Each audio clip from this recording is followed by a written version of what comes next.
Hello pharma aspirants, welcome to GDC classes. आज इस video के डिस्कशन में हम देखने वाले हैं महाराष्ट्र पब्लिक सर्विस कमीशन का ये पेपर। ओरिजिनल पेपर हम डिस्कस करने वाला है एज इट इज, जैसा आया था from question number 1 to question number 100। इसके दो पार्ट आएंगे। पार्ट 1 में हम देखेंगे 1 टू 50 क्वेश्चन एंड पार्ट 2 में हम देखेंगे 51 टू 100 क्वेश्चन। ये महाराष्ट्र पब्लिक सर्विस कमीशन का पेपर है जिसका नाम है assistant commissioner drug group A के लिए पोस्ट थी ये। एंड ये पेपर लेटेस्ट पेपर है, 17 मार्च 2023 का पेपर है। इससे हम डिराइव करेंगे, ऑब्जर्व करेंगे कि किस तरह से कौन से सब टॉपिक इंपॉर्टेंट है, कौन से सब्जेक्ट्स इंपॉर्टेंट है, कितने डेप्थ में पूछा जा रही है, सारी चीजें हम डिकोड करने वाले हैं इस पर्टिकुलर वीडियो लेक्चर में। So stay tune and let's get started. Very first question हम देखेंगे। यहाँ पे आपको दिख रहा होगा कि करेक्ट मार्क्स जो है वो करेक्ट क्वेश्चंस के लिए आपको 2 मार्क्स मिलेंगे एंड रॉन्ग क्वेश्चन के लिए 0.5 कट होंगे। यानी कि नेगेटिव मार्किंग जो है वो 1/4 की नेगेटिव मार्किंग है। यहाँ पे आप रिस्क ले सकते थे। ठीक है, so let's get started. The very first question is the substance which is involve in control of platelet production. यहाँ पे प्लेटलेट से रिलेटेड आपको क्वेश्चन पूछा गया है, यानी कि ब्लड चैप्टर एनाटॉमी एपीपी से आपको पूछा गया है। प्लेटलेट के प्रोडक्शन को कंट्रोल करने के लिए कौन सा सब्सटेंस इन्वॉल्व है। आपके लिए ऑप्शन है प्लाज्मिनोजन, थ्रोम्बोपोएटिन, फिब्रिनोजन या इरिथ्रोपोएटिन। नाउ इसको एज सच आपको देख के है ना याद आ रहा होगा कि प्लाज्मिनोजन और फिब्रिनोजन ये दोनों भी क्लॉटिंग प्रोसेस में यूज किया जाता है। तो एज सच इसका प्लेटलेट प्रोडक्शन में कोई रोल नहीं होगा, तो इसको आपको एलिमिनेट कर देना चाहिए था क्योंकि दोनों भी क्लॉटिंग के प्रोसेस में यूज किया जाता है। आप फिर 50-50 पे आ जाते हैं और आपको चूज करना था थ्रोम्बोपोएटिन और इरिथ्रोपोएटिन से।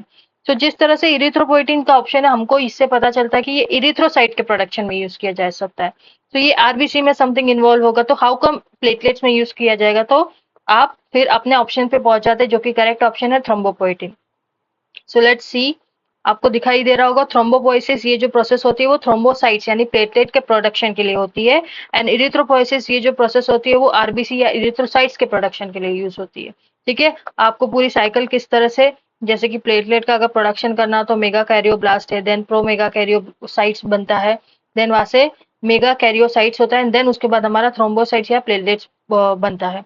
ऐसा ही सिमिलर क्वेश्चन ईएसआईसी 2023 के पेपर में भी पूछा गया था, जो कि दिसंबर 23 में एग्जाम हुई थी ईएसआईसी फार्मासिस्ट की। उसमें भी सेम प्लेटलेट्स का क्वेश्चन पूछा गया था, बट वो ऑन इजियर साइड था, जैसे कि प्लेटलेट्स को क्या कहा जाता है काइंड ऑफ थिंग। इसी तरह से जो ऐसा जो ब्लड चैप्टर है वो इम्पोर्टेंट है, तो प्लीज ब्लड चैप्टर को 100% रेडी रखना। Then is question number second, plasma from which clotting factors removed is known as. जो प्लाज्मा होता है उसमें से अगर हम लोग क्लॉटिंग फैक्टर को रिमूव करते हैं तो उसको क्या कहा जाता है। Option is lymph, serum, plasmin या प्लेटलेट्स। जो प्लेटलेट होता है एज सच उसको कैंसिल कर देंगे क्योंकि ये प्लेटलेट जो है वो एज सच ब्लड का कंपोनेंट होता है। प्लाज्मा से रिलेशन तो नहीं होना चाहिए। प्लाज्मा में से यही क्लॉटिंग फैक्टर्स को रिमूव कर दिया जाता है। एंड प्लेटलेट समवेयर क्लॉटिंग में भी यूज किया जाता है। ठीक है, प्लेटलेट्स आके ही सरफेस जो जहाँ पे इंजरी होती है वहाँ पे सरफेस बनाती है, वहाँ पे एज अ प्रोटेक्शन काम करती है। प्लेटलेट एज सच हम लोग कैंसल आउट कर देंगे।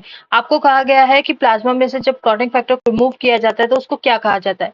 ये डायग्राम से हम समझेंगे प्लाज्मा वर्सेस सीरम। जो प्लाज्मा होता है उसमें क्या होता है, ब्लड प्लाज्मा होता है एंड आरबीसी होते हैं एंड बफी कोट होता है। ठीक है, तो उसी में से जब हम लोग फिब्रिनोजन को माइनस कर देते हैं, दैट क्लॉटिंग फैक्टर को रिमूव कर देते हैं, तो बनता है हमारा serum. Serum is as such जो क्लॉटिंग फैक्टर को रिमूव करने के बाद जो बचता है, दिस इज सीरम। ठीक है, इसी को कहा जाता है सीरम जब क्लॉटिंग फैक्टर को रिमूव करते हैं। लिम्फ जो है एज वो लिम्फ नोड से निकलता है, no relation between clotting factor plasma इससे। ठीक है, एंड प्लाज्मिन जो है वो प्लाज्मिनोजन के कन्वर्जन से बनता है। ये क्लॉटिंग साइकिल में जब आपने देखी होगी तब आपको प्लाज्मिन के बारे में पता चला होगा कि प्लाज्मिनोजन का कन्वर्जन होता है प्लाज्मिन में। ठीक है, इस तरह से ये क्वेश्चन आप सॉल्व कर सकते थे कि प्लाज्मा का जब हम लोग क्लॉटिंग फैक्टर प्लाज्मा में से रिमूव कर देते हैं तब जो बनता है उसको सीरम कहा जाता है। देन आता है क्वेश्चन नंबर थर्ड, जिसमें कहा गया आपको vitamin K is essential for synthesis of following factor except. Please questions को ध्यान से पढ़िए कि आपको क्या पूछा जा रहा है। यहाँ पे एक्सेप्ट पूछा गया है, यानी कि जो 4 ऑप्शन दिए गए उसमें से 3 करेक्ट है एंड 1 इनकरेक्ट है। वो इनकरेक्ट ऑप्शन को आपको ढूंढ के करेक्ट करना है, यानी कि टिक करना है। Got it. आपको यहाँ पे पूछा गया indirectly vitamin K dependent cofactor. There are 4 cofactor जो कि विटामिन के डिपेंडेंट होते हैं, फैक्टर 2, फैक्टर 7, फैक्टर 9 और फैक्टर 10। ये जो है फैक्टर्स जो है वो विटामिन के डिपेंडेंट फैक्टर होते हैं।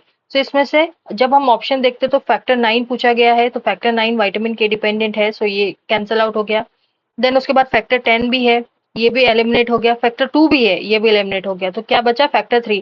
फैक्टर 3 जो है वो विटामिन के डिपेंडेंट फैक्टर नहीं है, सो हमको ऐसा आंसर मिल गया फैक्टर 3। देन आता है क्वेश्चन नंबर 4। आपको शेप ऑफ इरेथ्रोसाइट डिस्क बोला गया है, very easy question. Bi convex, concave, convex या बाय कॉनकेव। तो जैसे हम जिस तरह से आपको ये आरबीसी का एक पार्टिकल दिख रहा है, ये जो है इसको बोला जाता है कॉनकेव। इसी तरह से जो नेक्स्ट साइड है उसके अपोजिट साइड पे भी सेम होगा, सो ये इस तरह से होता है। ठीक है, अगर हम सामने से देखें तो हमको इस तरह से दिख रहा है। ठीक है, और जब हम लोग ऐसे देखेंगे वर्टिकल वे में, सो ये आपको इस तरह से दिखेगा। सो ये कॉनकेव, यहाँ से भी कॉनकेव, इसलिए इसको बाय कॉनकेव कहा जाता है। देन आता है क्वेश्चन नंबर 5, जिसमें कहा जाता है neutrophil squeeze through capillary wall in the area of infection through a process. अगर आपने केडी त्रिपाठी को अच्छे से पढ़ा होगा तो आपको ये आंसर आ जाएगा। आपको पूछा गया है decussation is one option, dysplasia, deglutination and diapedesis. Deglutination swelling process होती है, तो ये पहले ही एलिमिनेट हो गई। बचा है डायपेडियासिस, डिस्प्लेसिया और डिकसेक्शन। आपको ज्यादा से ज्यादा कंफ्यूजन कहाँ होता है? फर्स्ट और फोर्थ में, क्योंकि डिस्प्लेसिया जो होता है वो abnormal cell condition in tissue होती है। ठीक है, एंड आप मुझे अभी कमेंट करके बताइए कि हाइपोप्लासिया एंड हाइपरप्लेसिया क्या होता है। कमेंट करके बताइए कि हाइपोप्लासिया क्या होता है और हाइपरप्लासिया क्या होता है। आप कमेंट करेंगे तभी आपको याद आएगा, नेक्स्ट एग्जाम में भी देख लेना। सो हाइपोप्लासिया और हाइपरप्लासिया बताइए मुझे क्या होता है। अब जाते हैं हम डीकसेशन पे। तो डीकसेशन क्या होता है? जब क्रॉसिंग ऑफ नर्व्स, जैसे कि हमारी पूरी बॉडी जो है नर्व नेटवर्क से बनी हुई है। सो एक ना एक नर्व्स बहुत सारी नर्व्स एक दूसरे के ऊपर ओवरलैप करके जाते हैं, तो उसी क्रॉसिंग ऑफ नर्व्स को कहा जाता है decussation. So it is crossing of nerves. Got it. And diapedesis तो हमको पता है, that is neutrophil squeeze through capillary wall in the area of infection. वहां से न्यूट्रोफिल स्क्वीज आउट होते हैं, सो इसको कहा जाता है डायपेडियासिस। देन आता है क्वेश्चन नंबर 6। यहाँ पे अगेन क्लॉटिंग का क्वेश्चन पूछा गया है। तो ऐसे आप देख सकते हो कि एग्जामिनर कितना माइंडफुली एक ही एक ही टॉपिक से कितने सारे क्वेश्चन उठा रहा है। तो अगर जो इम्पोर्टेंट टॉपिक है वो आप छोड़ देते हो तो कितने सारे क्वेश्चन आपके छूट जाएंगे, इसका आइडिया आपको लग सकता है। सो क्लॉटिंग एज सच इम्पोर्टेंट। सो क्लॉटिंग फैक्टर फैक्टर 9 जो है उसको क्या कहा जाता है? सो यानी कि क्लॉटिंग फैक्टर्स जो होते हैं उनको सेवरल सब टाइप सब नेम्स भी है।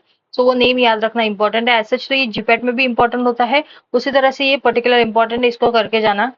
सो options are Christmas factor, Hageman factor, labile factor या Stuart Prower factor. So the correct answer is Christmas factor. So let us see clotting factors कौन से है। आप स्क्रीनशॉट ले सकते हैं आपके यूज के लिए। क्लॉटिंग फैक्टर फर्स्ट को फिब्रिनोजन बोला जाता है, सेकंड को प्रोथ्रोम्बिन बोला जाता है, थर्ड को थ्रोम्बोप्लास्टिन या टिश्यू फैक्टर बोला जाता है, फोर्थ को कैल्शियम बोला जाता है, फिफ्थ को लेबाइल फैक्टर या प्लो एसेलरीन या एसेलरेटर ग्लोब्यूलिन बोला जाता है, फैक्टर 6 को फैक्टर 5A या एसेलरीन कहा जाता है, 7 को स्टेबल फैक्टर बोला जाता है, एंटी हीमोफिलिक फैक्टर फैक्टर 8 को कहा जाता है, फैक्टर 9 जो कि हमारा क्वेश्चन है उसको क्रिसमस फैक्टर बोलते हैं, फैक्टर 10 को स्टुअर्ट प्रोवर फैक्टर बोलते हैं, फैक्टर 11 को प्लाज्मा थ्रोम्बोप्लास्टिन एंटीसीडेंट कहा जाता है, 11 को हिगमैन फैक्टर या कॉन्टैक्ट फैक्टर भी पूछा जा सकता ऐसे पूछा जा सकता है। कॉन्टैक्ट फैक्टर क्या होता है? सो हिगमैन फैक्टर या factor 12 is same, that is contact factor. Then factor 13 को कहा जाता है फिब्रिन स्टेबलाइजिंग फैक्टर या फिब्रिनेज। सो क्रिसमस फैक्टर तो है फैक्टर 9। हिगमैन फैक्टर कौन सा हो गया? हिगमैन फैक्टर इज फैक्टर 12। फैक्टर 12 जो है वो हिगमैन फैक्टर हो गया। लेबाइल फैक्टर जो है फैक्टर 5 होगा, and Stuart power factor factor 10 होगा। सो 5 एंड फैक्टर 10। तो ये सारे फैक्टर्स पूछे गए हैं। आपको नेक्स्ट टाइम अगर ये फैक्टर पूछे जाए, इन्हीं में से कोई ऑप्शन बन के क्वेश्चन आ जाए आपका, ऑप्शन से कोई क्वेश्चन बन के आ जाए आपका, तो आपको ये आंसर आ जाएगा, बिकॉज अभी हमने इसको देख लिया है। सो ये वीडियोस का अगर आप देखोगे तो आपकी जस्ट वन क्वेश्चन की तैयारी नहीं हो रही, आपके साथ साथ और भी 3 क्वेश्चंस प्रिपेयर हो रहे हैं, मतलब ओवरऑल एक क्वेश्चन से आपके 4 क्वेश्चंस प्रिपेयर हो रहे हैं। सो एज सच आपको इसी तरह से स्मार्ट वर्क करना है। आपको कौन से सब टॉपिक से कौन से टॉपिक से कितने क्वेश्चन पूछे जा रहे हैं वो टॉपिक को पहले प्रिपेयर करो। पहले तो हम प्रीवियस ईयर क्वेश्चन पेपर देखेंगे, उसके बाद कौन से टॉपिक्स इंपॉर्टेंट है वो चार्ट आउट करेंगे। वो चार्ट आउट करने के बाद हमको पता चलेगा कि हमको कितने पे कितना फोकस करना है, कितने डेप्थ में जाना है।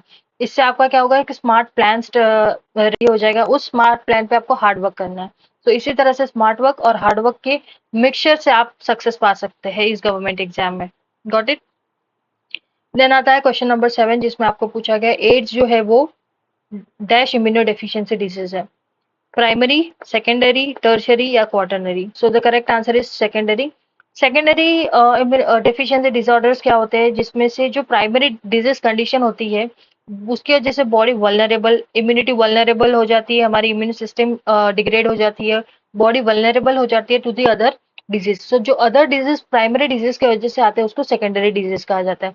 सो उसी तरह से जब हमारी बॉडी HIV की वजह से वल्नरेबल हो जाती है, हमारी इम्यूनिटी वल्नरेबल हो जाती है HIV पेशेंट की, तो उससे जो सेकेंडरी डिजीज आता है वो होता है एड्स। सो एड्स जो है वो अपॉर्चुनिस्टिक डिजीज है जो HIV की वजह से एंटर होता है। ठीक है। तो इसी तरह से आपको ये पूछा गया था, थोड़ा सा जस्ट आप ब्रेन यूज करते तो इसका आंसर आपको मिल जाता है। So AIDS is a secondary immunodeficiency disease. And इसको अपॉर्चुनिस्टिक आपको इस तरह से भी क्वेश्चन बोल सकते हैं, which among the following is the opportunistic disorder. And उसमें से एड्स आंसर होगा, एड्स ऑप्शन होगा तो AIDS will be the answer. Then आपका क्वेश्चन नंबर 8 कहता है कि Trichomonas vaginalis is a fungi, is bacteria, protozoa या वायरस। सेम टू सेम जिस तरह से आपको यहाँ पे ऑप्शन दिख रहे हैं, same to same options repeat हुए हैं आरआरबी फार्मासिस्ट 2019 के पेपर में। सो आप हमेशा याद रखना ये जो चारों चीज है इसको पक्के से करके जाना। इसके जो क्लासिफिकेशन होते हैं किनको क्या कहा जाता है, कौन से माइक्रो ऑर्गेनिज्म है वो फंगाई में आते हैं, बैक्टीरिया में आते हैं, प्रोटोजोआ में आते हैं, वायरसेस में आते हैं, जो भी है इसको प्रॉपरली करके जाना, क्योंकि इससे आपको कम से कम 2 से 3 क्वेश्चन मिल ही जाएंगे, कोई भी पेपर हो, कोई भी गवर्नमेंट एग्जाम हो। ठीक है। सो ट्राइकोमोनास वेजिनालिस को फंगाई बोलते हैं, बैक्टीरिया बोलते हैं या प्रोटोजोआ बोलते हैं, तो प्रोटोजोआ कहा जाता है। इससे ट्राइकोमोनियासिस होता है, ट्राइकोमोनियासिस कंडीशन होती है जो एक सेक्सुअली ट्रांसफर्ड इन्फेक्शन है। देन आता है the type of spirochete bacteria which is responsible for producing syphilis. Syphilis again एक सेक्सुअली ट्रांसमिटेड इन्फेक्शन है। जिस तरह से पहला क्वेश्चन भी सेक्सुअली ट्रांसमिटेड इन्फेक्शन का था, question number 8, and question number 9 भी सेक्सुअली ट्रांसमिटेड इन्फेक्शन का है। सो एज सच देख रहे हो एक ही टॉपिक से बैक टू बैक क्वेश्चन पूछे जा रहे हैं विदाउट एनी शफलिंग। सो आपको पूछा गया है the type of spirochete bacteria जो सिफिलिसिस कॉज करता है वो कौन है, positive organism in the sense.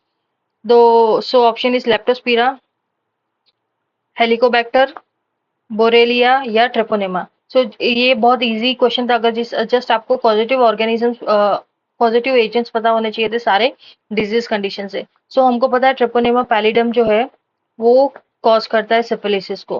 Then Helicobacter पायरोली जिसको हम लोग एच पायरोली भी कहते हैं, हेलिकोबैक्टर पायरोली जिसको हम लोग एच पायरोली कहते हैं, ये अल्सर्स के लिए रिस्पॉन्सिबल होता है। ठीक है, स्टमक अल्सर जिस तरह से हम देखते हैं। देन बोरेलिया का एक फॉर्म है, सब टाइप है, जिसको कहते हैं borrelia burg, let me write it, burgdorferi जो कॉज करता है लाइम डिजीज। ठीक है। सो नेक्स्ट टाइम अगर आपको बोरेलिया बर्गडॉर्फेरी पूछा जाए तो आपको पता है ये लाइम डिजीज कॉज करेगा। देन उसके बाद लेप्टोस्पिरा से लेप्टोस्पिरोसिस होता है।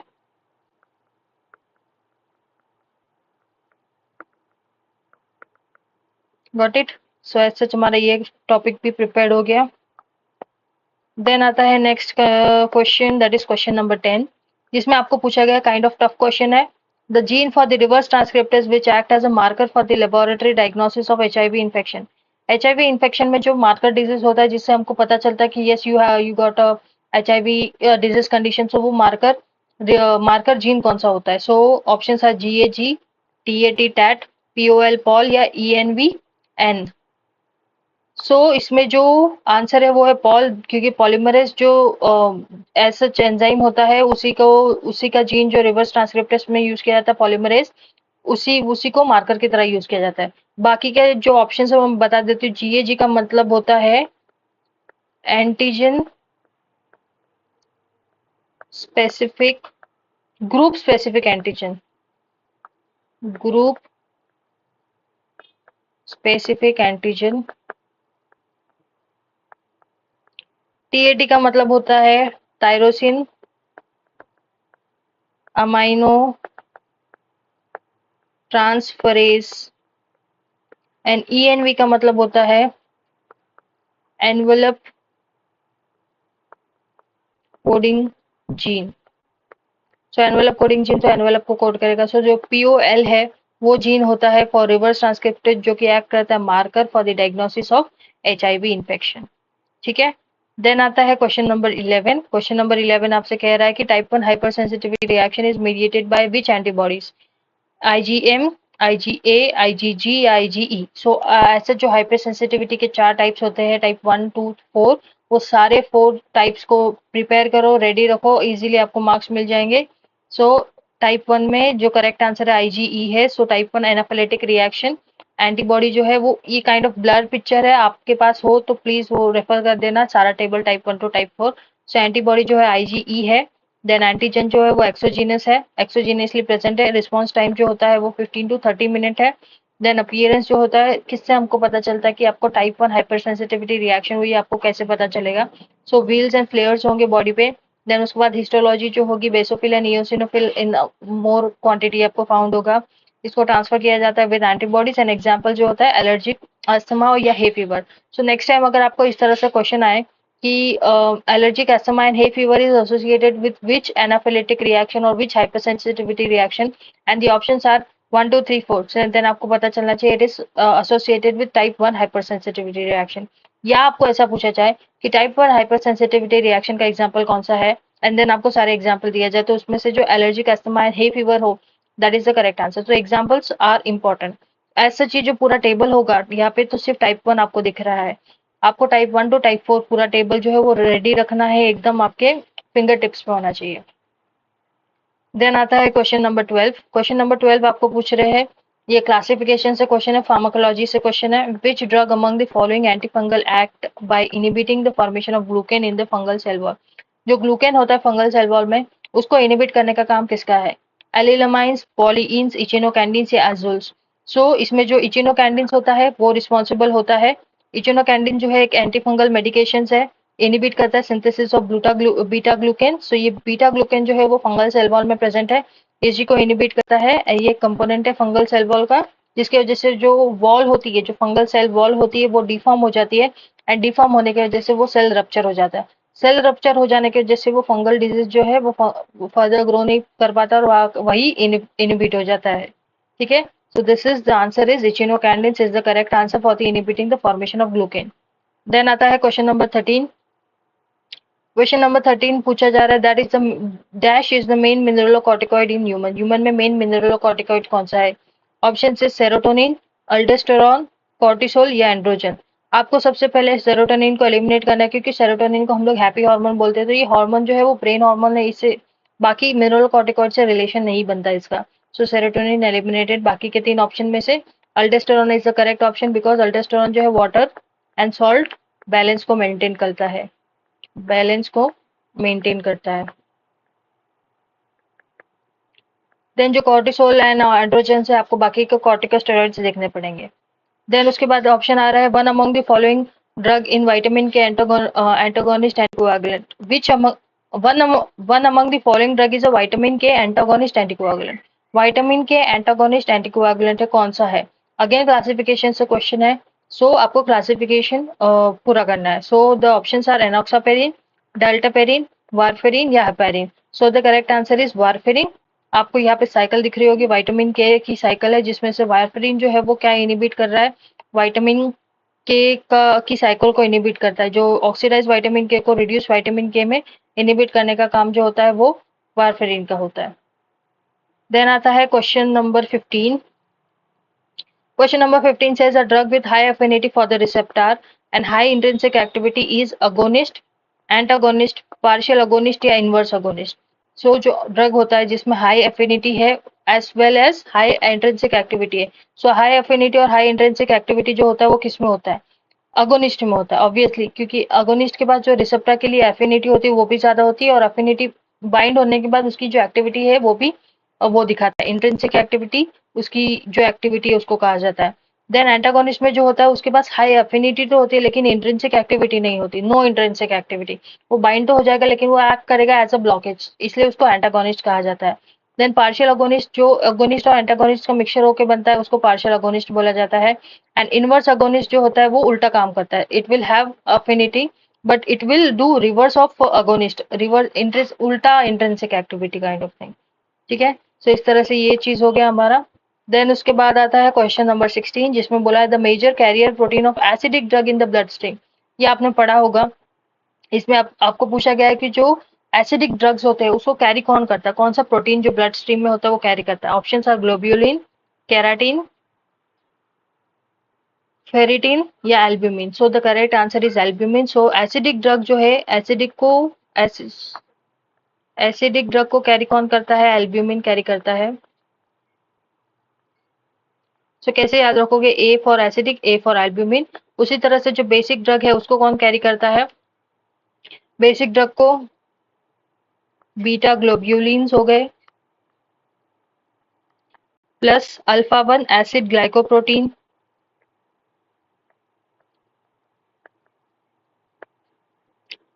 सो and lipoproteins.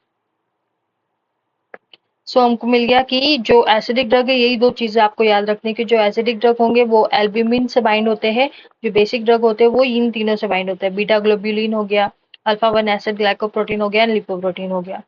Then is question number 17, जिसमें कहा गया है which among the following drug is reversible carbamate inhibitor used for the treatment of Alzheimer disease. ये क्वेश्चन के लिए आई एम डाउटफुल, प्लीज आप अपने तरफ से एक कोशिश करना इसको फाइंड आउट करने की।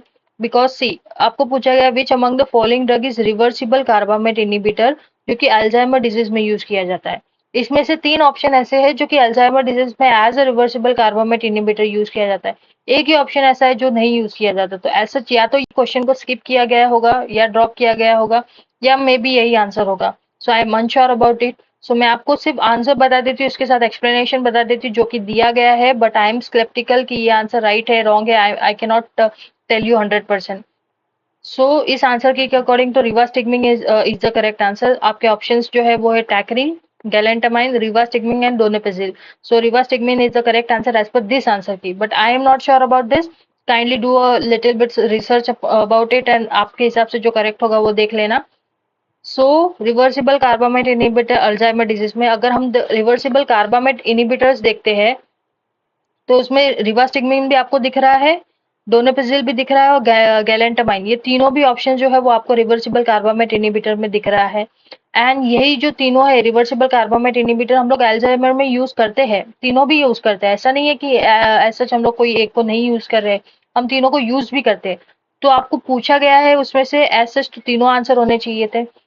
एंड एक ही जो है टैक्रिन, टैक्रिन जो है वो एक्रेडिन एनालॉग है, तो इनको या तो फिर ऐसा पूछना होगा कि which among the following is the reversible carbamate inhibitor except, except पूछते तो हमको हमारे पास आंसर था टैक्रिन का, लेकिन इन्होंने पूछा ही वो है कि कौन सा यूज किया जाता है अल्जाइमर डिजीज में।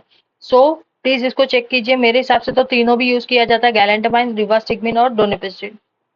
देन आता है question number 18, the enteral route of administration depict one of the following route. Enteral route मतलब कौन सा रूट होता है, बेसिक और सिंपल क्वेश्चन है फार्मास्यूटिक्स का।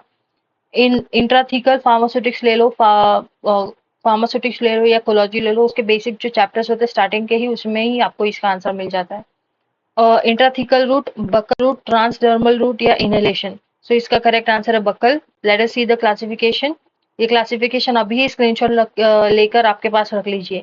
सो क्लासिफिकेशन में आता है systemic route and local route. Local route में लोकल एप्लीकेशन होता है सरफेस पे, so it is skin, topical, intranasal, ocular drops, mucosal, throat, vaginal, mouth, air, inhalation और ट्रांसडर्मल। तो ये चीज अगर रेड में दी गई है इसका मतलब ये इंपॉर्टेंट है, आपको याद रखना कि जो इनहेलेशन होता है रूट होता है और ट्रांसडर्मल रूट होता है वो लोकल रूट होता है। देन सिस्टमिक में दो टाइप होते हैं, एंटरल एंड पेरेंटरल।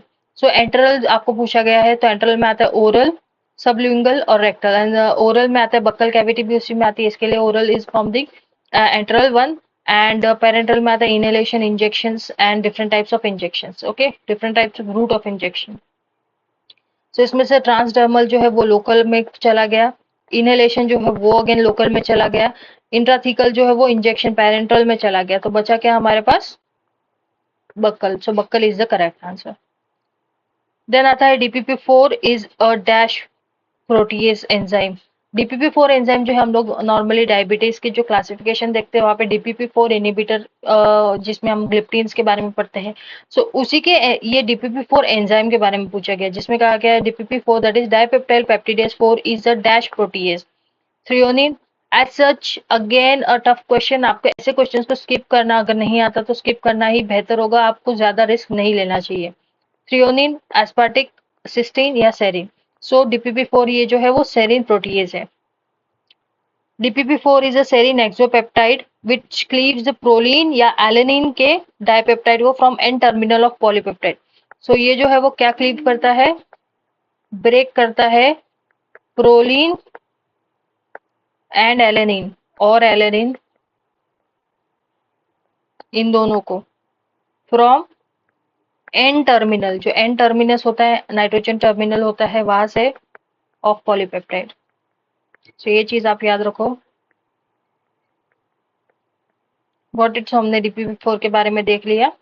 देन आता है क्वेश्चन नंबर 20 जिसमें कहा गया है,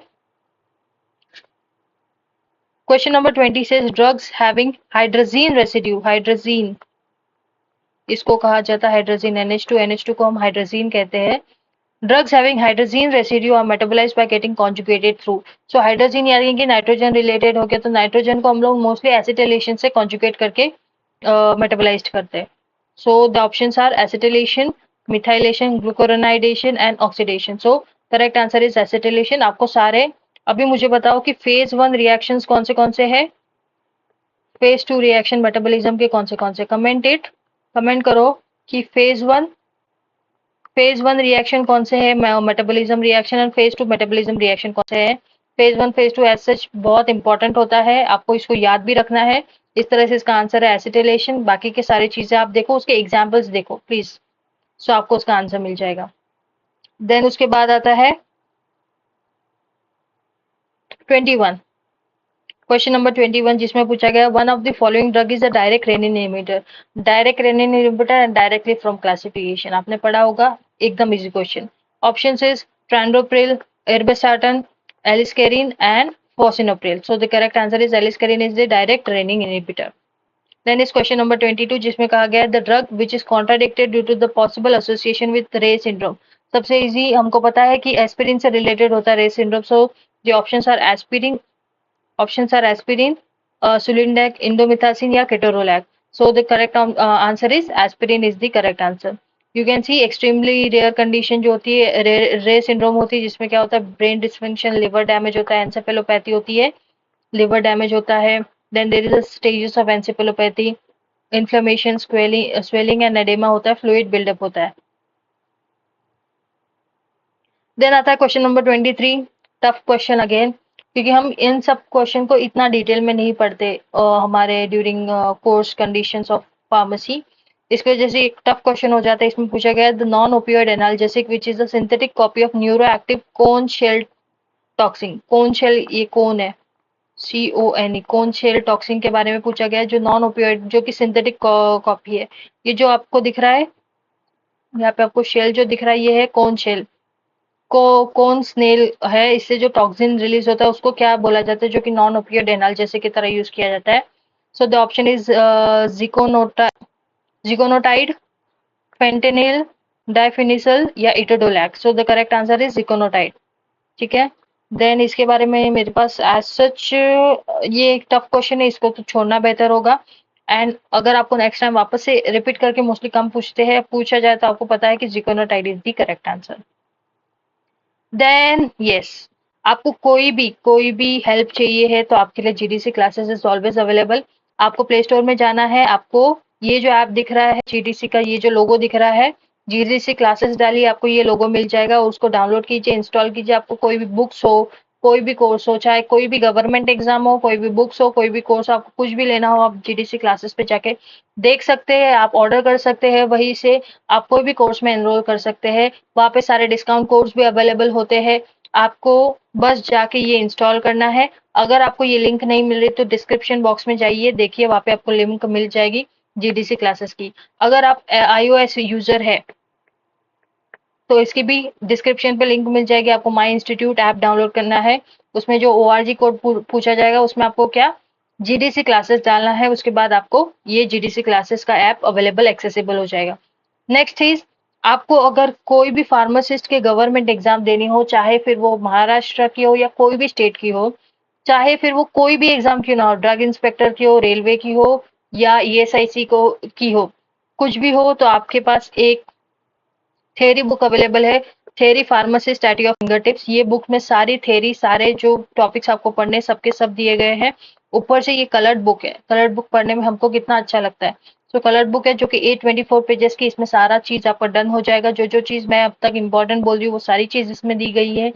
तो ये बुक आपको वहीं से मिल जाएगी, कहाँ से, हमारे जीडीसी ऐप से। एंड उसी तरह से ऑब्जेक्टिव बुक है जिसमें सारे गवर्नमेंट फार्मासिस्ट के जो क्वेश्चंस है जो आज तक एग्जाम में आए हैं, प्रीवियस ईयर क्वेश्चन की ये बुकलेट है। ये आप जरूर से देखिएगा, आप कोई भी एग्जाम दे रहे हो गवर्नमेंट की, ये दोनों बुक आप खरीद लीजिए, आपको ये जीडीसी ऐप पे मिल जाएगी। So the next question is 24, question number 24, जिसमें आपको पूछा गया है कि receptor macromolecule perturbation theory fails in substantiating the concept of. So जो रिसेप्टर मैक्रोमोलिक्यूल पर्टर्बेशन थ्योरी होता है, इसमें आपको थ्योरीज के बारे में पूछा गया है। ये जो है वो इनवर्स अगोनिज्म के कंसेप्ट को डिराइव नहीं करती। जो ये थ्योरी है, ये एगोनिज्म के कंसेप्ट को डिराइव करती है, एंटागोनिज्म भी बताती है, पार्शियल अगोनिज्म के बारे में बताती है, बट रिवर्स अगोनिज्म के बारे में इस थ्योरी में एज सच कोई इन्फॉर्मेशन नहीं है। तो आपको थ्योरीज इंपॉर्टेंट है और थ्योरीज आपको याद रखनी है। There are different types of theory. First is occupational theory. मैं सारी थ्योरी बता देती हूँ आपको, इसमें डिटेल आपको रेडी करना है। ऑक्यूपेशन थ्योरी होती है, ये सारी रिसेप्टर थ्योरी है, ओके। देन एक तो हमने देखी receptor macromolecule perturbation theory, second हो गई। देन थर्ड थ्योरी जो है हमारी वो है रेट थ्योरी। आप नोट डाउन कीजिए, आपके लिए इंपॉर्टेंट होगा। फोर्थ है हमारी इंड्यूस फिट थ्योरी।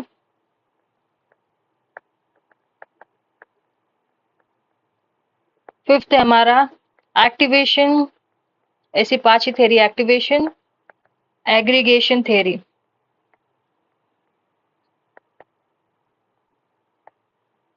ठीक है, सो ये पांच थ्योरी आपको रेडी रखनी है। जिसी तरह से रिसेप्टर मैक्रोमोलिक्यूल पर्टर्बेशन थ्योरी जो है वो ये सारे कंसेप्ट बताती है, बट इनवर्स अगोनिज्म का कंसेप्ट नहीं बताती। एंड जो थ्योरीज है वो ऑक्यूपेशन थ्योरी है, रेट थ्योरी है, इंड्यूस फिट थ्योरी और एक्टिवेशन एग्रीगेशन थ्योरी है। ये सारे थ्योरी आप प्लीज रेडी रखिए। इसका जो अल्टरनेटिव नेम्स है उनको याद रखिए। एंड बेसिक प्रिंसिपल, सिर्फ ज्यादा से ज्यादा इन डिटेल करने की जरूरत नहीं, उसके जो बेसिक प्रिंसिपल होते हैं वो आपको रेडी रखना इंपॉर्टेंट है। देन आता है क्वेश्चन नंबर 25, जिसमें आपको पूछा गया है which among the following is the respiratory irritant type of asphyxiant poison. ये अगेन ये जो क्वेश्चन है इसमें मैं डाउटफुल हूँ। क्यों डाउटफुल, मैं आपको बताती हूँ। विच अमंग द फॉलोइंग आपको पूछा गया है जो इरिटेंट टाइप है और एस्फाइक्सियंट पॉइजन। एस्फाइक्सिया क्या होता है, एस्फाइक्सिक कंडीशन क्या होता है, asphyxia condition is condition of severely deficient supply of oxygen. जो ऑक्सीजन का सप्लाई जो हो वो डिक्रीज हो जाता है, सीवियरली डेफिशिएंट, जिसको एस्फेक्सिया कंडीशन कहा जाता है। आपको पूछा गया है कि जो respiratory irritant type of asphyxia poison जो होता है, जो इरिटेंट टाइप है वो कौन सा है। इसमें अगेन टफ क्वेश्चन है, हम ऐसा ये क्लासिफिकेशन करते नहीं है। Carbon monoxide, carbon dioxide, hydrogen sulphide या हीलियम। यहाँ पे जो करेक्ट आंसर है वो हाइड्रोजन सल्फाइड। लेकिन बहुत सारे रिसर्च के बाद मुझे ये भी पता चला है कि कार्बन मोनोऑक्साइड को भी कंसिडर किया जाता है एज अ इरिटेंट। सो ये और ये, इन दोनों में से एक आंसर होने की पॉसिबिलिटी है। सो मैं एज सच सिर्फ हाइड्रोजन सल्फाइड के थ्रू नहीं जाती, तो ये भी थोड़ा आप रिसर्च करिए, आप इसका कॉल लीजिए कि आपको कौन सा टिक करना है। मैं आपको यहाँ पे भी बता देती हूँ, आपको यहाँ पे दिख रहा होगा इरिटेंट, जो कि इंज्योर करेगा एयर पासेज को इन्फ्लेमेशन करके। इसमें तो बताया स्मोक, टीयर गैस हो गया, अमोनिया हो गया एंड फॉर्मल्डिहाइड हो गया। उसी तरह से केमिकल इरिटेंट्स में जो आता है वो कार्बन मोनोऑक्साइड आ गया, हाइड्रोजन सल्फाइड आ गया। तो ये दोनों भी आ रहे हैं, इसके वजह से I am bit confused about it and I am bit skeptical about it. You have to take a call. Carbon monoxide और हाइड्रोजन सल्फाइड मेरे हिसाब से they are the irritant type of asphyxiant poison. ठीक है, so please take a call. And ये classification आपको चाहिए तो आप इसका स्क्रीनशॉट लीजिए, आपको इस पढ़ना है तो ये पढ़ लीजिए। देन आता है क्वेश्चन नंबर 26, जिसमें आपको पूछा गया है dash poisoning decreases the heme synthesis by inactivating ferrochelatase enzyme. So ये जो होता है lead poisoning, arsenic poisoning, copper poisoning या सोडियम पॉइजनिंग, कौन से पॉइजनिंग से जो फेरोचिलेटेज एंजाइम जो होता है वो डिक्रीज कर देता है हीम सिंथेसिस। तो यहाँ पे मैंने ये साइकिल डाली है। ये जो फेरोचिलेटेज एंजाइम है और ये अल्फा अमीनो लेविनुलिक एसिड जो होता है, ये दोनों को इनिबिट करता है। कौन? लेड। लेड आके यहाँ पे इनिबिशन मार देता है और यहाँ पे इनिबिशन होता है, जिसके जैसे जो हमारा एंड प्रोडक्ट है, ये जो हमारा एंड प्रोडक्ट है ये इनिबिट हो जाता है, इसका बनना इनिबिट हो जाता है। एंड आपको यही पूछा गया है इसके बारे में, it is a lead poisoning. And यहाँ पे आके लीड एक्ट करता है फेरोचिलेटेज पे और यहाँ पे दोनों जगह पे, जिसके वजह से आपका हीम बनना बंद हो जाता है। Then which drug, question number 27 is which drug among the following is known to cause respiratory depression. Respiratory depression कौन सा ड्रग कॉज करता है? Option is phenothiazine, levodopa, strychnine या clonidine. So the correct answer is strychnine. Strychnine cause करता है depression, respiratory depression, because excess of strychnine होने के जैसे जब स्ट्रिचनिन को हायर अमाउंट में डालते हैं तो रेस्पिरेटरी डिप्रेशन हायर अमाउंट में डालने की वजह से, आपने अगर इसका मैकेनिज्म ऑफ एक्शन पढ़ा होगा तो आपको पता होगा हायर अमाउंट में डालने की वजह से ये रेस्पिरेटरी सिस्टम को डिप्रेस करता है। बिकॉज ये ऐसा जिसका फंक्शन क्या होता है, ये इनिबिट करता है cholinergic cholinergic receptor of skeletal muscle in skeletal muscle. ठीक है, स्केलेटल मसल के कोलिनर्जिक रिसेप्टर को इनिबिट करता है। सो अगर इसका इंक्रीज अमाउंट हो गया तो ये रेस्पिरेटरी के जो मसल्स होते हैं उसी को भी डिस्टर्ब करता है, जिसकी वजह से रेस्पिरेटरी डिप्रेशन होने के चांसेस है। ठीक है, देन आता है क्वेश्चन नंबर 28, जिसमें आपको पूछा गया है the synonym of angel dust is referred by an addict for dash drug. So phencyclidine, dimethyltryptamine, mescaline या tacrine. So the correct answer is phencyclidine. Phencyclidine जो है उसको हम क्या बोलते हैं? पी,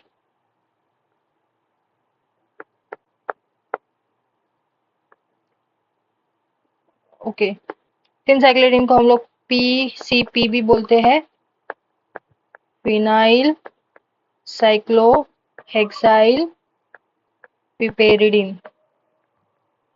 ठीक है, सो जो एंजल डस्ट है वो इसी का सिनोनिम है फिनसाइक्लिडिन का, जिसको हम लोग फिनाइल साइक्लोहेक्साइल पिपेरिडिन के नाम से भी कहा जाता है। तो अगर पीसीपी भी दिया जाए तो that is angel dust only. Then आता है क्वेश्चन नंबर 29, जिसमें आपको पूछा गया during chemical inactivation of formaldehyde poisoning treatment with ammonia produces what? Pent ethylene hexamine, hexamethylene tetramine, tetra ethylene triamine या डाइथिलीन ट्रायामाइन। इसमें आप देख सकते हो कि चारों ऑप्शन में से सब में इथिलीन इथिलीन इथिलीन दिया है, सिर्फ एक ही ऑप्शन है जिसमें मिथिलीन के बारे में डिस्क्राइब किया गया है, और हमारा करेक्ट ऑप्शन भी वही है, हेक्सामिथिलीन टेट्रामाइन। सो कैसे है, यहाँ पे आप रिएक्शंस देख सकते हो। This is how the during chemical inactivation the treatment अगर अमोनिया के साथ किया जाए तो क्या चीज होती है? दिस इज हमारा फॉर्मल्डिहाइड एंड ये हमारा अमोनिया। जब ये दोनों रिएक्ट होते हैं तो इस तरह का कॉम्प्लेक्स बनता है जिसको यूरोट्रोपिन भी बोला जाता है, और यूरोट्रोपिन को एज ए यूरिनरी एंटीसेप्टिक भी यूज किया जाता है। तो ये भी याद रखना कि यूरोट्रोपिन बोला जाता है एंड इसको एज अ यूरिनरी एंटीसेप्टिक भी यूज करते हैं, यूरिनरी एंटीसेप्टिक। एंड इस तरह का ये कॉम्प्लेक्स बन जाता है जिसकी वजह से जो फॉर्मल्डिहाइड की पॉइजनिंग है वो स्टॉप हो जाती है, यू कैन सी। एंड इसको बोला जाता है हेक्सामिथिलीन। हेक्सामिथिलीन मतलब 6 मिथिलीन होने चाहिए, 1 2 3 4 5 and 6, this are 6 methyl group. And tetramine, tetramine बोला गया तो 1 2 3 4, टेट्रा मीन्स 4, 4 अमाइन आपको दिख गया। So this is how the formaldehyde की पॉइजनिंग जब अमोनिया के साथ रिएक्ट होती है तो हमको हेक्सामिथिलीन टेट्रामाइन मिलता है, जिसको यूरोट्रोपिन भी बोला जाता है, जो कि यूरिनरी एंटीसेप्टिक है। देन आता है क्वेश्चन नंबर 30, जिसमें कहा गया है the injection of dash insecticide cause lethal action of by inhibition of GABA mediated inhibitory chloride channel। सो आपको मैकेनिज्म ऑफ एक्शन सबके पता होना चाहिए। ये मैकेनिज्म ऑफ एक्शन से ये क्वेश्चन पूछा गया है, इजी अगर आपको पता हो तो। सो कार्बामेट, ग्लाइफोसेट, ऑर्गेनोफॉस्फेट या ऑर्गेनोफॉस्फेरस, एंड देन आता है पाइरिथ्रॉइड या पाइरीथिन। सो इसका पाइरिथ्रॉइड या पाइरीथिन आंसर है। सबके मैकेनिज्म ऑफ एक्शन में आपको बता देती हूँ। पाइरिथ्रॉइड जो पाइरीथिन होता है वो क्या करेगा? इनिबिट करता है क्लोराइड चैनल को। क्लोराइड चैनल इनिबिट करने की वजह से जो सोडियम का कंडक्टेंस होता है, सोडियम का कंडक्टेंस वो इंक्रीज हो जाता है। सो इंक्रीज एक्शन पोटेंशियल हो जाता है।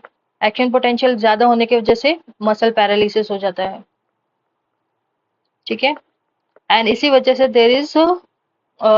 से जो है इसका एक्शन होता है, इसको एज अ पॉइजनिंग यूज किया जाता है, because it act by inhibiting GABA mediated inhibitory chloride channel. ठीक है।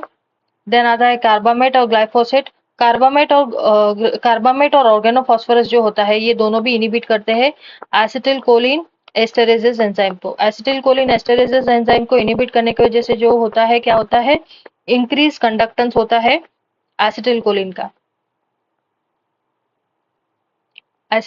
का, जिसकी वजह से इंक्रीज एक्शन पोटेंशियल होता है। एसिटिल कोलिन का एक्शन पोटेंशियल इंक्रीज होता है। ये दोनों भी कार्बामेट और ऑर्गेनोफॉस्फेट के लिए सेम मैकेनिज्म ऑफ एक्शन है। देन आता है क्वेश्चन नंबर 31। अभी से हमारे लास्ट 20 क्वेश्चन बचे इस पार्ट के। So let's start. Question number 31 जो है वो कहता है कि इनऑर्गेनिक एनर्जी सोर्स नाइट्रोसोमोनास के लिए जो इनऑर्गेनिक एनर्जी सोर्स के बारे में पूछा गया है। तो नॉर्मली आपको ये पूछा है कि नाइट्रोसोमोनास क्या से क्या कन्वर्ट करता है। Option is alcohol, succinate, ammonia या फ्यूमरेट। सो जो इनऑर्गेनिक एनर्जी सोर्स है नाइट्रोसोमोनास माइक्रो ऑर्गेनिज्म के लिए या बैक्टीरिया के लिए, पहले तो ये नेगेटिव बैक्टीरिया है। ठीक है। एंड देन इसको नाइट्रीफाइंग बैक्टीरिया भी बोला जाता है।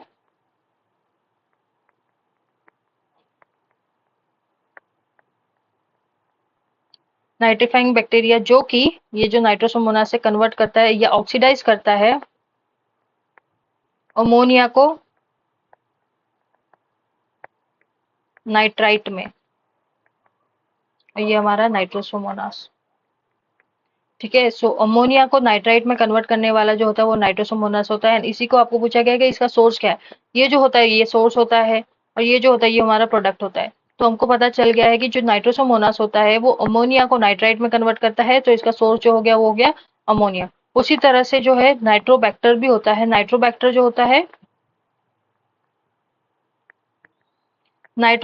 होता है वो एंजाइम जो है, Nitrobacter not enzyme, Nitrobacter bacteria जो होता है वो नाइट्रेट को कन्वर्ट करता है, नाइट्राइट को नाइट्रेट में कन्वर्ट करता है।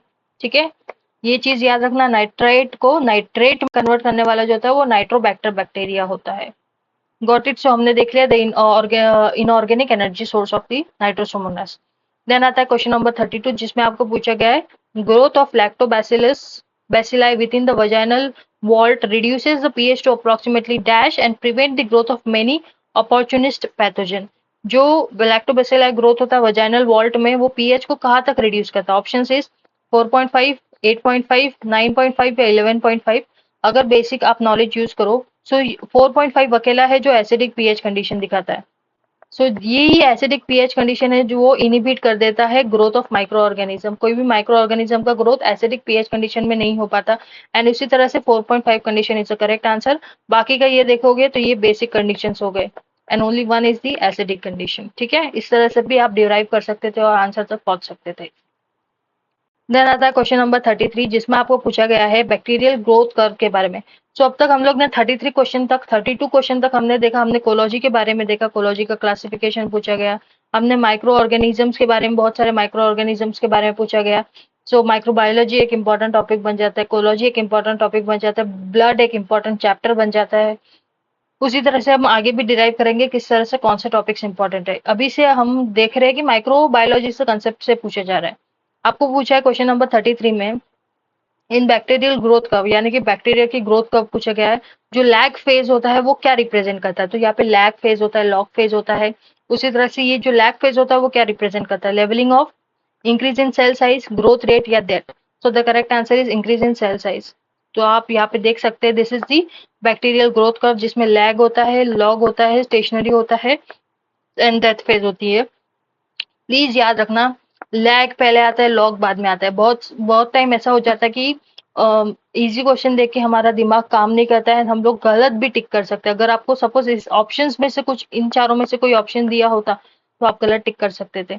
सो लैग को किस तरह से हम याद रखेंगे कि लैग पहले आता है, क्योंकि लैग में ए आता है और ए हमेशा फर्स्ट आता है, इसलिए हम लोग लैग को पहले रखते हैं। ऐसे याद रख सकते हैं। तो लैग फेज जो होता है वो ऐसा स्टेशनरी फेज इसलिए होता है क्योंकि यहाँ पे सेल की ग्रोथ होती रहती है, बैक्टीरियल सेल की ग्रोथ होती है।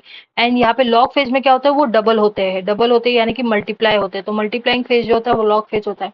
देन उसके बाद स्टेशनरी फेज में उसके डेथ कुछ चीजें जो सरकम एक्लेमेटाइज होते हैं वो एनवायरमेंट में, प्लस कुछ कुछ मर जाते हैं, डेड हो जाते हैं, एंड यहाँ से डेड फेज चालू हो जाता है। ठीक है, सो जो बैक्टीरियल ग्रोथ कर्व में जो लैग फेज होता है वो सेल साइज को इंक्रीज करता है। लैग फेज में क्या होता है, वो एक्लेमेटाइज करते हैं वो पर्टिकुलर एनवायरमेंट में और ग्रो करते रहते हैं। Then unstained bacteria can be counted using phase contrast microscope. Unstained bacteria जिसको स्टेन नहीं किया जाता है, एपीफ्लोरोसेंस, कंपाउंड लाइट माइक्रोस्कोप या टर्बिडीमेट्री। टर्बिडीमेट्री से तो हमको नॉर्मली कितना डेंसिटी है माइक्रो ऑर्गेनिज्म का एक पर्टिकुलर लेवल पे वो पता चल सकता है, तो टर्बिडीमेट्री तो रॉन्ग आंसर है। कंपाउंड लाइट माइक्रोस्कोप में हम लोग ऐसा कुछ देख नहीं सकते विदाउट स्टेनिंग, एंड एपीफ्लोरोसेंस में फ्लोरोसेंस का यूज किया जाता है। आपको यहाँ पे पूछा गया है फेस कॉन्ट्रास्ट, आपको पूछा गया है अनस्टेन बैक्टीरिया जिसको स्टेन ना किया जाए उसको हम किस तरह से काउंट कर सकते हैं, तो उसको हम लोग फेस कॉन्ट्रास्ट माइक्रोस्कोप से काउंट कर सकते हैं, जिसमें से ट्रांसलूसेंट इसमें देखा जाता है, ट्रांसलूसेंट स्पेसिमेन को कॉन्ट्रास्ट किया जाता है बैकग्राउंड के साथ। ठीक है, ट्रांसलूसेंट स्पेसिमेन को बैकग्राउंड के साथ कॉन्ट्रास्ट करके हम देख सकते हैं फेस कॉन्ट्रास्ट माइक्रोस्कोपी से अनस्टेन्ड बैक्टीरिया, एंड ये बहुत प्रिसाइज डिटेल देता है वो पर्टिकुलर माइक्रो ऑर्गेनिज्म की, फेस कॉन्ट्रास्ट माइक्रोस्कोप। ठीक है, देन आपको पूछा गया है dash is example of positive single stranded RNA. Positive पूछा है एंड ऊपर से वो सिंगल स्ट्रैंडेड आरएनए, पॉजिटिव भी है और सिंगल स्ट्रैंडेड आरएनए है। Options are रैप्डोवायरस, paramyxo virus, ऑर्थोमॉक्सी virus या polio virus, and the correct answer is positive single stranded RNA में जो है वो होता है पोलियो वायरस। जिस तरह से मैंने प्रीवियस क्वेश्चन में जहाँ पे पूछा गया था fungi, protozoa, bacteria and virus के बारे में, मैंने तभी भी आपको बोला था जो क्लासिफिकेशन है जो उनके एग्जाम्पल्स है प्लीज उसको रेडी रखिए, उसी से रिलेटेड ये क्वेश्चन था। अगर आपने क्लासिफाई किया होता वायरसेस को बेस्ड ऑन पॉजिटिव नेगेटिव या उसके सब क्लासिफिकेशन देखे होते, so this might have been the easy question for you. So इसमें से ये जो तीनों है they are the negative single stranded RNA virus.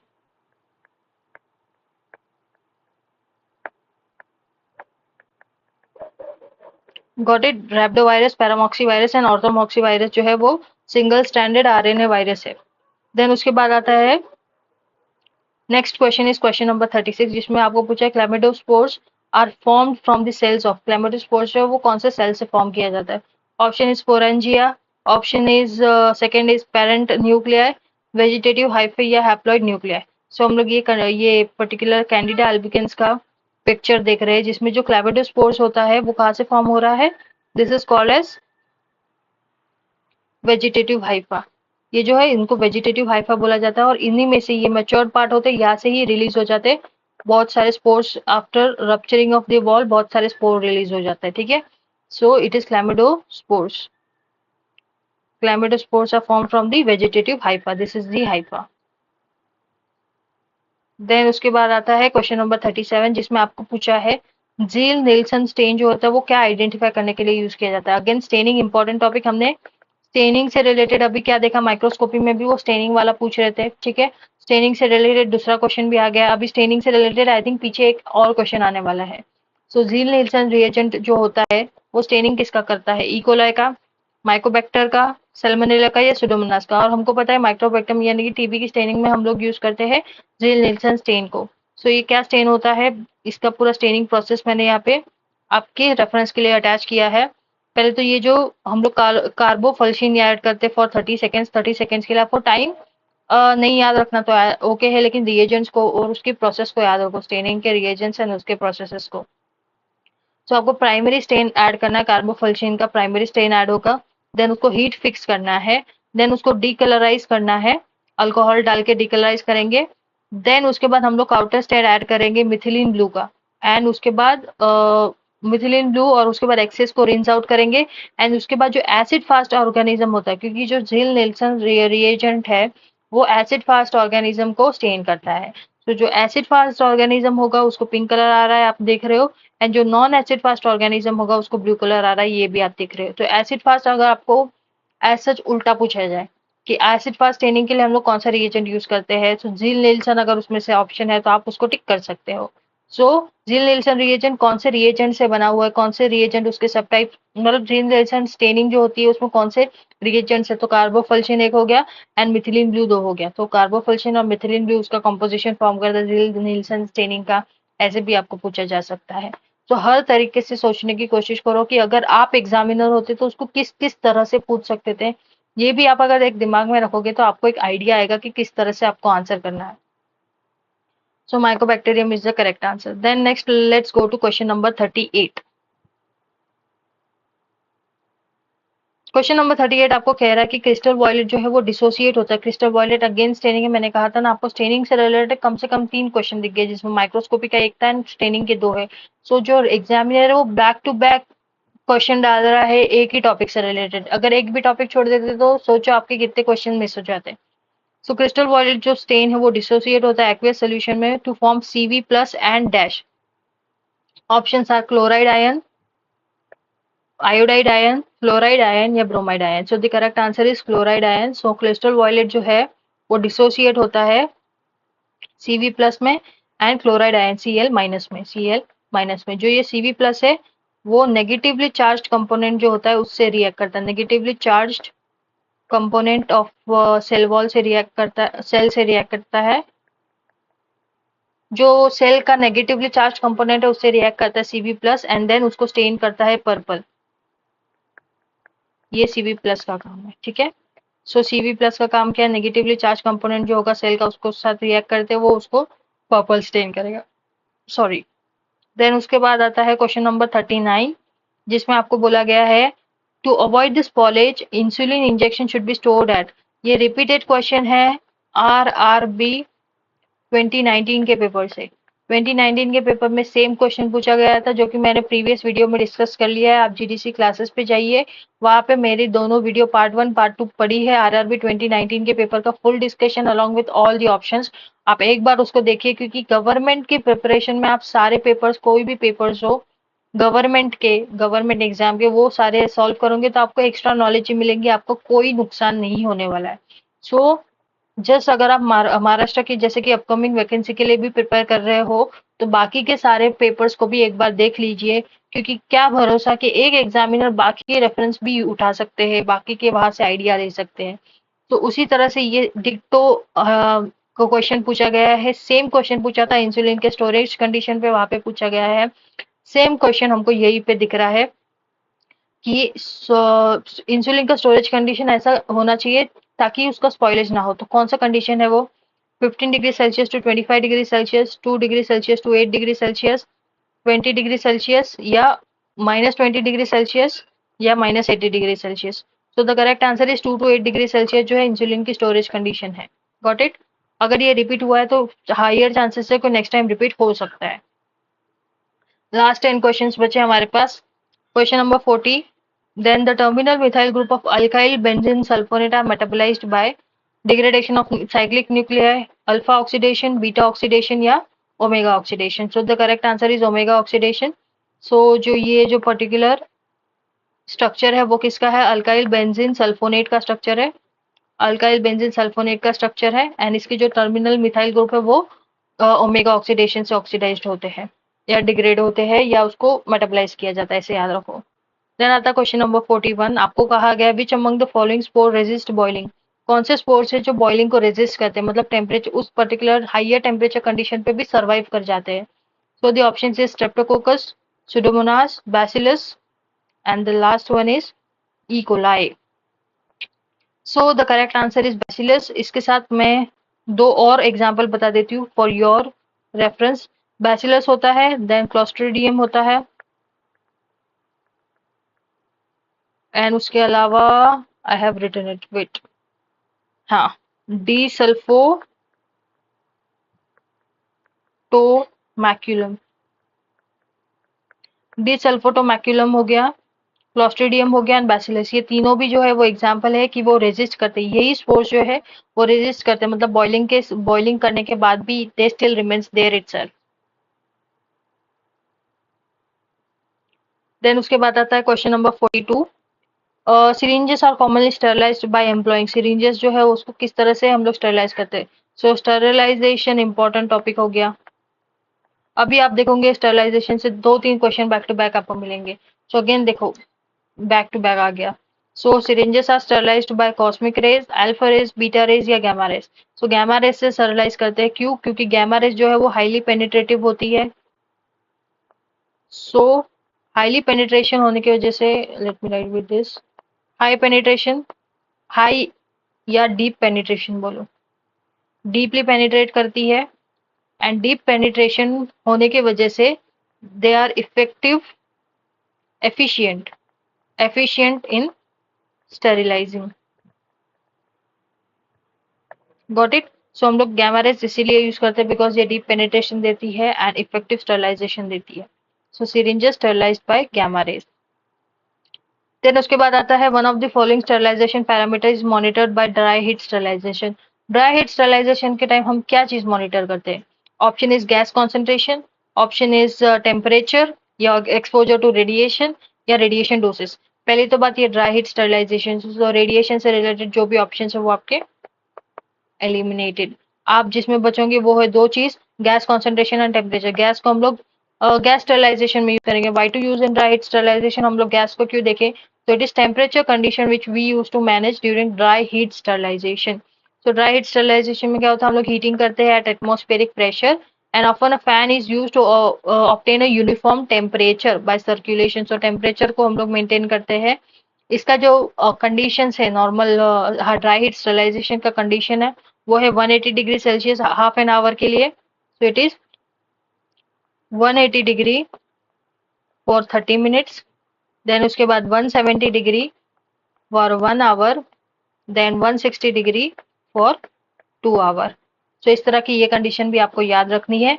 एक और चीज ध्यान में रखिए, ये जो कंडीशन है ये अभी आपको दिखाई दे रही है, लेकिन आरआरबी फार्मासिस्ट 2019 के अगेन पेपर में स्टरलाइजेशन से रिलेटेड एक टॉपिक था और उसमें ये सारी कंडीशंस मैंने वहां पे भी बताई हुई है। सो आपको कोई भी गवर्नमेंट एग्जाम हो टॉपिक सेम रहता है, पूछने के तरीके बदल जाएंगे लेकिन टॉपिक जो इम्पोर्टेंट होंगे वो चाहे फिर वो कोई भी गवर्नमेंट फार्मासिस्ट एग्जाम हो उसमें वो टॉपिक इम्पोर्टेंट ही रहेंगे। ठीक है, डिपेंड करता है कि कोई ज्यादा focus based on service to service, वो डिपेंड करता है कि फोकस कितना किस पे ज्यादा दिया जाता है, लेकिन टॉपिक जो इम्पोर्टेंट है वो इम्पोर्टेंट ही रहेगा। अगेन स्टरलाइजेशन से क्वेश्चन है, क्वेश्चन नंबर 44, जिसमें आपको बोला है स्टीम स्टरलाइजेशन टेम्परेचर जो होता है, steam sterilisation temperature is employed in moist heat sterilisation, जिसको हम ऑटोक्लेविंग कहते हैं। ठीक है, in pharmaceutical and medicinal product का जो हम लोग ऑटोक्लेविंग करते हैं उसका जो टेम्परेचर कंडीशन यहाँ पे पूछा गया है। नेक्स्ट टाइम ऐसा हो जाए कि आपको ड्राई हीट स्टरलाइजेशन का टेम्परेचर कंडीशन पूछा जाए और ऑटोक्लेविंग में हम क्या चीज मेजर करते हैं वो पूछा जाए, तो हमने ड्राई हीट स्टरलाइजेशन मेथड की अभी ही टेम्परेचर कंडीशन देखी, 180 for 30, 170 for 1 our and 160 for 2 hours.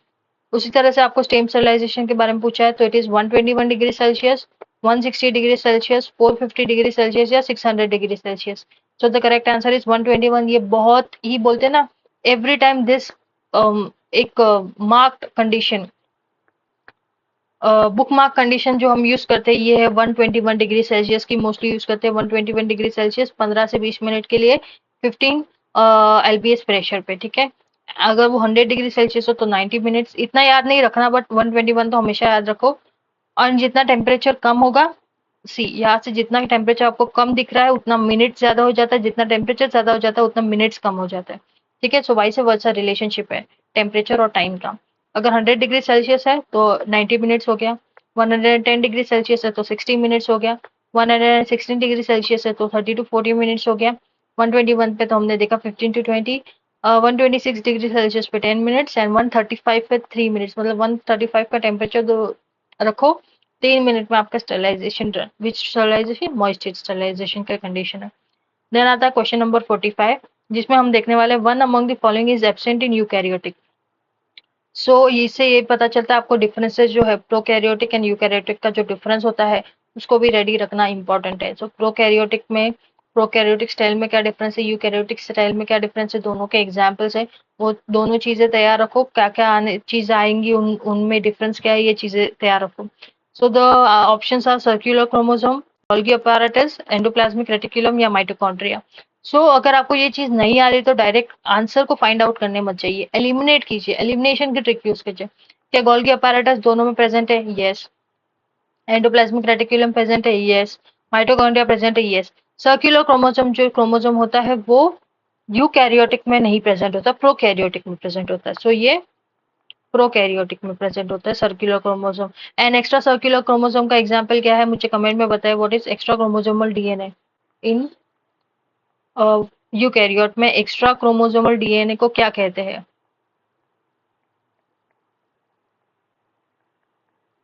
Prokaryote में एक्स्ट्रा क्रोमोसोमल डीएनए को क्या कहते हैं? कमेंट कीजिए मुझे।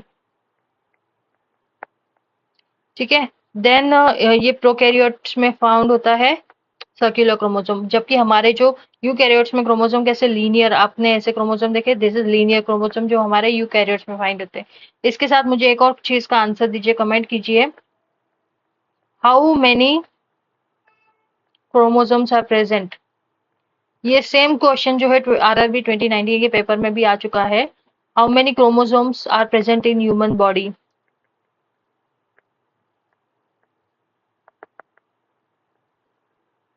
Human body. ठीक है।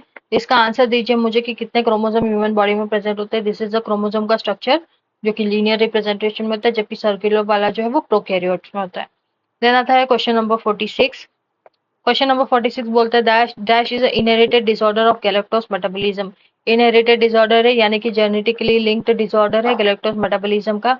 Option is anaemia, galactosaemia, thalassaemia या sickle cell anaemia. Sickle cell anaemia तो हमको पता है कि सिकल सेल शेप के जो है, हाफ मून शेप के जो है हमारे आरबीसी हो जाते हैं, जिसकी वजह से they are unable to carry oxygen. ठीक है, सो ये ऑप्शन तो नहीं है, गैलेक्टोज से रिलेटेड नहीं है। गैलेक्टोसेमिया ये इजी ऑप्शन इसलिए बन जाता है, ये इजी क्वेश्चन इसलिए बन जाता है बिकॉज गैलेक्टो से रिलेटेड यही एक कंडीशन यहाँ पे दी गई है, गैलेक्टोसीमिया, जिसमें क्वेश्चन ऑप्शन में भी रिपीट हुआ है, तो यही हमारा करेक्ट आंसर है, galactosaemia. Anaemia, thalassaemia and sickle cell anaemia ये ब्लड कंडीशन होती है, ब्लड रिलेटेड कंडीशन होती है। देन अगेन ब्लड चैप्टर यहाँ पे भी आपको इंपॉर्टेंट नजर आता हुआ दिखाई दे रहा है। एनीमिया कंडीशन क्या होती है कि ब्लड लैक्स हेल्दी आरबीसी। ठीक है, ब्लड में हेल्दी आरबीसी नहीं होने की वजह से एनीमिक कंडीशन हो जाती है। थैलेसीमिया में क्या होता है, ये भी एक जेनेटिक और रेयर डिसऑर्डर होता है। Sorry, not this, galactosaemia. Galactosaemia genetic है जिसमें गैलेक्टोज का मेटाबॉलिज्म जो है वो कॉम्प्रोमाइज्ड होता है।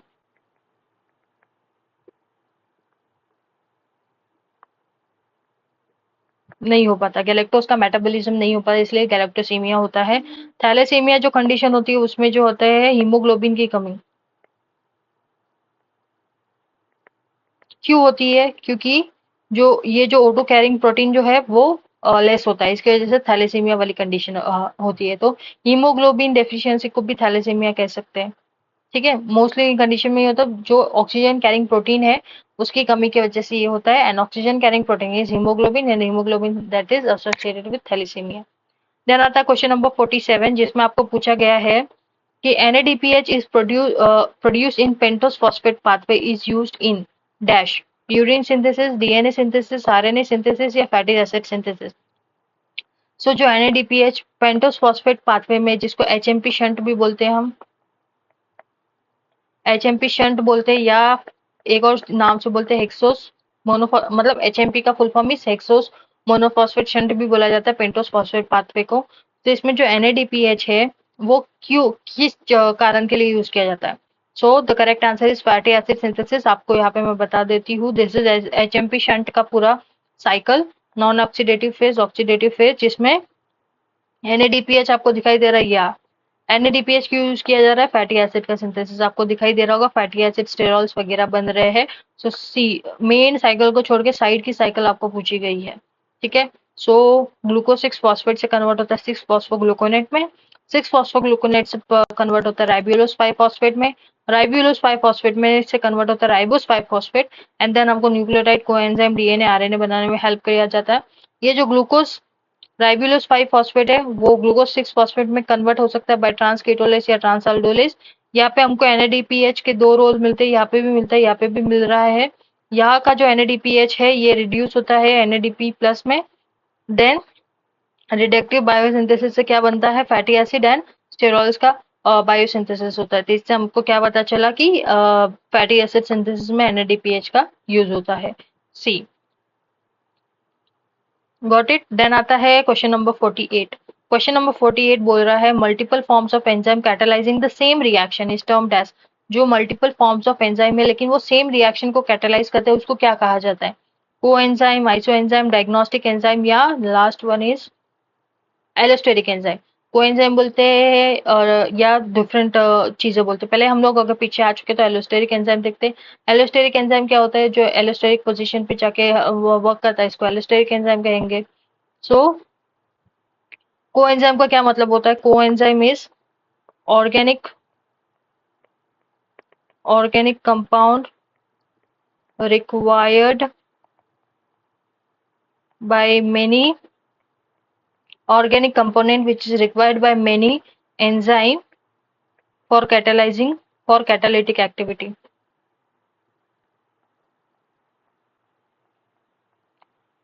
बहुत सारे एंजाइम है जिसको कोएंजाइम की जरूरत पड़ती है। ये कोएंजाइम क्या होते हैं? ऑर्गेनिक कंपोनेंट्स होते हैं जो वो कैटालिटिक एक्टिविटीज में हेल्प करते हैं, इसको कोएंजाइम कहा जाता है। तो एज सच ये मल्टीपल फॉर्म्स में यहाँ पे नहीं बताया गया। आइसो एंजाइम, ये कंडीशन राइट है, ये एंजाइम, ये ऑप्शन राइट है बिकॉज ये जो आइसो एंजाइम जो होते हैं वो मल्टीपल जीन्स से डिराइव होते हैं, मल्टीपल जीन इसको क्रिएट करते हैं, बट ये सेम रिएक्शन पे वर्क करते हैं, लेकिन इनका जो शेप होता है वो डिफरेंट होता है, शेप डिफरेंट होता है और डिफरेंट एंजाइम से प्रोड्यूस होते हैं। शेप डिफरेंट होगा and produced by different enzyme.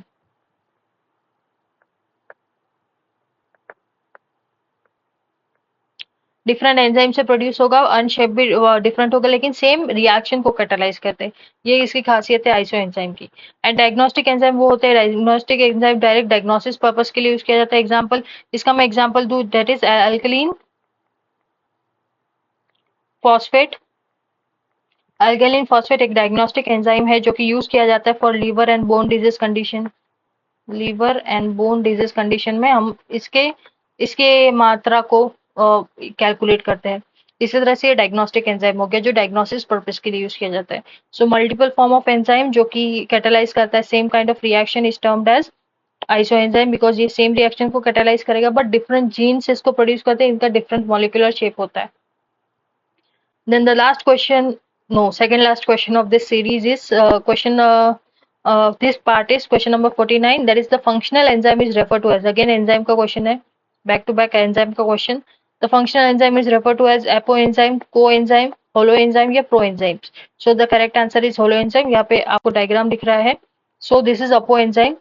जो प्रोटीन पोर्शन होता है एंजाइम का जिसको अपो एंजाइम कहा जाता है। आपको यहाँ पे क्या बोला है? एक्टिव पार्ट बोला गया है, जिसकी वजह से होलो एंजाइम आंसर है। सो एंजाइम जो होता है वो प्रोटीन पार्ट होता है। तो नेक्स्ट टाइम अगर आपको पूछा जाए कि जो प्रोटीन पार्ट होता है एंजाइम का उसको क्या कहा जाता है, तो it is Oppo enzyme, the protein portion which is inactive. ऐसा भी पूछा जाएगा, protein portion and which is active inactive portion, ठीक है। देन आता है कोएंजाइम, जैसे कि हमने देखा what is coenzyme, it is an organic component which is required for the catalytic activity by enzyme, is the coenzymes. And इसको cofactors भी बोला जाता है। कोफैक्टर कब बनता है? नॉन प्रोटीन पोर्शन है कोफैक्टर एंड ये एक्टिवेटर होता है। एंड देन बनता है हमारा होलो एंजाइम, होल एंजाइम। ये होल एंजाइम को होलो एंजाइम कहा जाता है। ये एक्टिव होता है, इसमें सबस्ट्रेट ज्वाइंट होता है ये पर्टिकुलर होलो एंजाइम को, ठीक है।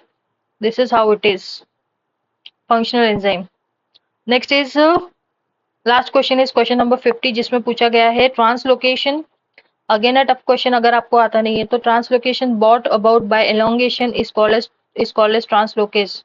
सो ट्रांसलोकेशन को क्या कहा जाता है? सो इसको कहा जाता है प्रोकैरियोटिक ट्रांसलोकेशन फैक्टर, जो कि इन्वॉल्व होता है एमआरएनए एलोंगेशन में, it is factor G. Translocation को ही बोला जाता है factor G.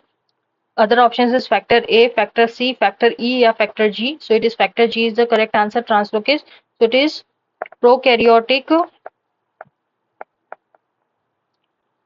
Translocation factor involved in mRNA translation is this translocase।